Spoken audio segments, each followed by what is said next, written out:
Film and TV channel. Yes, I've been watching a few dark films recently, so it was nice to get something a little bit lighter.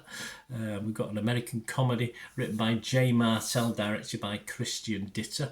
This one is, there's 2 or 3 films called this, so don't get confused. This one's called The Present. I'll tell you who's in it, so it gives you an idea which one to look out for.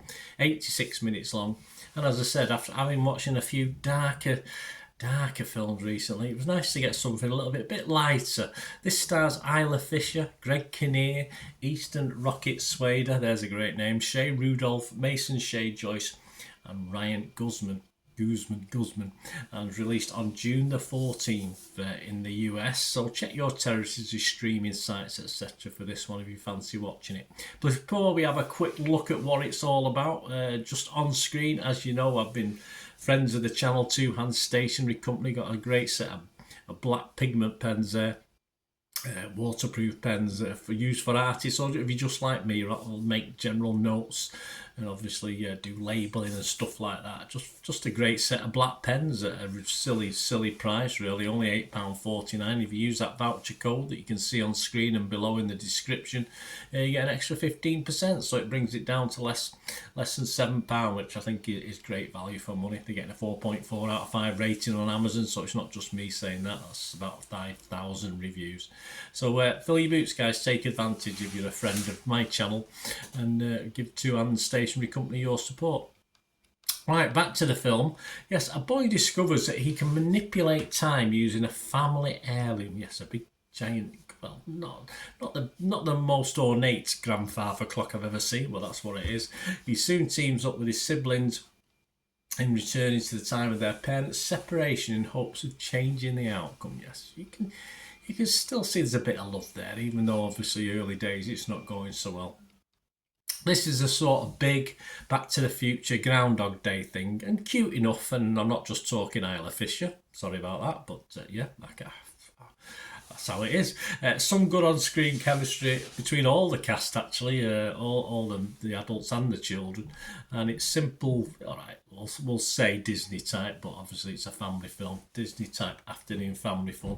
Not overly long, about 80 odd minutes, so say it doesn't outstay its welcome, and it does have a feel of a movie of that style, as I said, big and stuff like that from the late 70s, 80s, 90s. It does have that feel to it, and that's all right by me. As I said, I've been watching a few sort of horror, darker films recently, so it was nice to have a little bit of break and something a little bit lighter and simpler.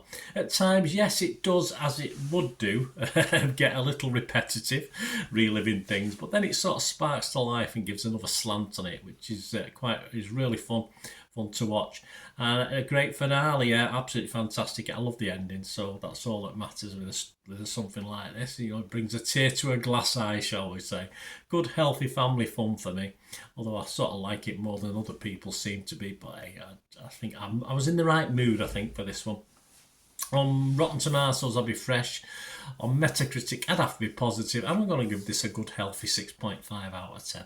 As I said, other people not as infused. Rotten Tomatoes, it isn't rising, but at the moment they've only got a 5.3 out of 10 rating for this. 73% positivity though, so that tells you it's good, I suppose. 8 fresh and just 3 rotten. Internet Movie Database, just 70 scores and reviews. 71 as I'm recording this. It went up 1 in the last hour when I was looking, and it's getting just an average 6 out of 10, which is all right. And I hope it'll stay around that level anyway. But for me, just the right sort of thing. As I said, based on the fact of what I have been watching, it was probably just a bit of lighter relief for me, and that's probably why I enjoyed it a little bit more than normal. Anyway, let me know what you think, guys, if you get to watch this. Say it's just a really good family film for me, old-fashioned family film. Parent Trap, that sort of thing springs to mind, of course, from the past. So if you like that style of film, hopefully you'll enjoy it.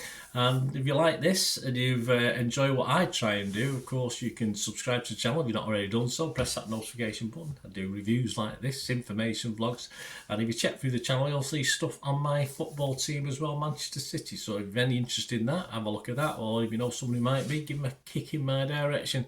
I'll be very, very grateful. And as you, as an individual or organisation, like what I try and do on the film side or the football side, I'm always after support or sponsorship. If you can just message me through this YouTube channel, or you can get me on my socials as well. Of course, I post loads of City stuff and film and TV stuff on X. And I've got the same address on TikTok as well, at Bernard_Deneen. So give us a follow on there. I'll follow back. And I'm on Facebook at Bernard as well. You can just email me as well if you're interested. We can have a chat about that. So anyway, any sort of sponsorship or support for the channel going forward, that's great. Or more importantly, just let me know what you think about this film or anything to do with film and TV. It's always nice to hear from you. And I will try to get back to you as soon as I can. Thanks for watching, guys. Until we meet again, I only ask one thing, don't I? Please stay safe, everyone. Bye for now.